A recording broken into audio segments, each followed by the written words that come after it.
Hours of service regulations in Canada. Understanding hours of service regulations. Canada versus USA. Join us as we delve into the hours of service, HOS, regulations for commercial truck drivers in Canada and the USA. This comprehensive overview, brought to you by Pro Ride Holdings Limited, a leading fleet safety and compliance consultancy based in Saskatoon, Saskatchewan, Canada, will help you understand the key differences and similarities between the two countries' regulations. Be sure to check out our other videos, like, subscribe, and share to stay updated on crucial fleet safety topics. Don't miss our other detailed video on hours of service regulations in the USA. Hours of service regulations in Canada. In Canada, hours of service, HOS, regulations are established to enhance road safety by preventing driver fatigue. These regulations are governed by the Commercial Vehicle Drivers' Hours of Service Regulations and to the Motor Vehicle Transport Act. Daily driving limits. Canadian regulations permit drivers to operate their commercial vehicles for a maximum of 13 hours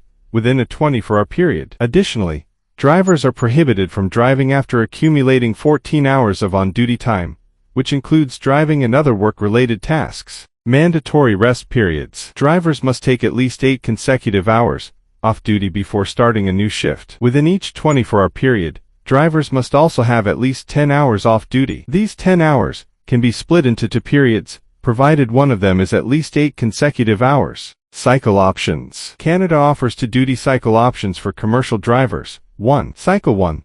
Drivers can be on duty for up to 70 hours over 7 consecutive days. 2. Cycle 2. Drivers can be on duty for up to 120 hours over 14 consecutive days, but they must take 24 consecutive hours off duty before reaching 70 hours on duty. Drivers must choose a cycle and cannot switch between cycles without first taking 36 hours off duty if switching to cycle 1, or 72 hours off duty if switching to cycle 2. Hours of service regulations in the USA. In the United States, hours of service, HOS, regulations are enforced by the Federal Motor Carrier Safety Administration, FMCSA, to ensure the safety of both drivers and the public. Daily driving limits, U.S. regulations allow drivers to drive a maximum of 11 hours within a 14-hour window after coming on duty, following 10 consecutive hours off duty. Drivers are not permitted to drive beyond the 14th consecutive hour after coming on duty, regardless of any off-duty time taken during that period. Mandatory rest periods. Drivers must take at least 10 consecutive hours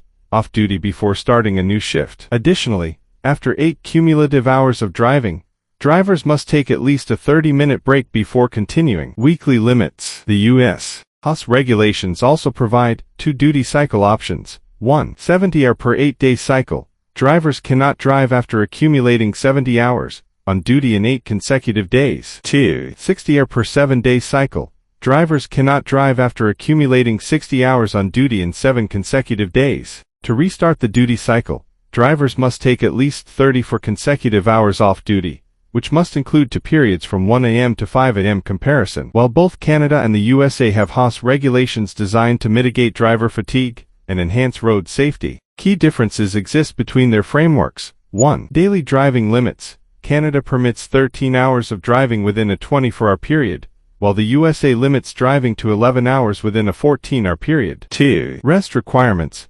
Both countries mandate significant off-duty periods, but the specific requirements and the ability to split rest periods differ. 3. Duty cycles. Canada's two-cycle system offers different thresholds and off-duty reset requirements compared to the U.S. system, which has different criteria for the 60-hour per 7-day and 70-hour per 8-day cycles. These distinctions are crucial for drivers and fleet operators who operate cross-border routes, ensuring compliance with the respective regulations to maintain safety and avoid penalties. We hope this video has provided a clear understanding of the hours of service regulations in Canada, and watch our other video on the hours of service regulation in USA. For more detailed insights, don't forget to check out our other videos on the subject. Please like, subscribe, and share our channel to stay informed about the latest in fleet safety and compliance. Thank you for watching Pro Ride Holdings Limited.